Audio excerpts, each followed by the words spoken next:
Hello friends, I am Dr. Vishnu Agrawal. Welcomes you in my channel Engineering Setu. So today we are discussing the solution of NPTEL assignment 9 of subject heat transfer. The due date of this assignment is today 27th of March 24. So let's discuss the assignment. So I try to solve every question in detail. Please see the solution. So for the question number 1, the solution is given, all the data is given. First we will calculate the overall transfer coefficient for outside surface. It will be 2627. Then we will calculate the heat transfer rate per meter 2665.6. Then we will calculate the modified latent heat. So it will come 2438.31. Then heat transfer M into H dash Fg. So modified heat transfer will be Q is equal to M H of Vg. Q is already given 2665. We have calculated already 2665, and HFG dash also calculated here. So mass will be 1.09 into 10 to the power minus 3 kg per second meter. And the nearest answer for this is B option, 1.11 into 10 to the power minus 3 kg per second. So option B is correct for this one. For question number 2, again the data is given, all data is given, and the correlation is also given for coefficient of heat transfer. So first we calculate the modified latent heat of vaporization. So the same formula which we already used in the first question, HFG dash is equal to HFG plus 0.68 CPL T saturation minus TS, all are given. So here HFG dash will be 2475.23. So put all the values in this correlation, you will get the H bar 3254.7. Then heat transfer rate will be this.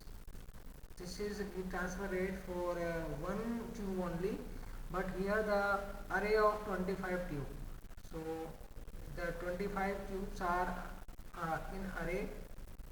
So the total heat transfer will be n square, 25 into 25, because these tubes are arranged in a cube form. So 25 row, 25 column. So total heat transfer will be n square q1 dash. So we will get 4.79 into 10 to the power 6 watt per meter. So option D is correct for this question. Now come to the question 3. So question 3, again we have to calculate the modified heat transfer, modified latent heat. So modified latent heat will be 2342.7. So here we will now calculate the H bar and then D. So D will be 0.144 meter. So 144 mm. So option 1 is correct. Option 1 is correct for this question number 3. Now come to the question number 4. So question number 4, Jacob number is given, all data is given. The Jacob number is equal to CPL T saturation minus Ts upon HFG. So when we put all the values, Jacob number is also given. So saturation temperature will be 234 Kelvin, but the nearest answer is 230 Kelvin is given in the option B. So option B is correct for the question number 4. Now come to the question number 5. It is related to the irradiation. So here that normal incident rays, intensity of rays is given, 80 watt per meter square steradian. So here the formula of irradiation will be G is equal to 0 to 2 pi, 0 to pi by 2, I1 theta cos theta sin theta d theta d phi. When we calculate this, we will get the 167.55 watt per meter square. So here the option D is correct. So option D is correct for the question number 5.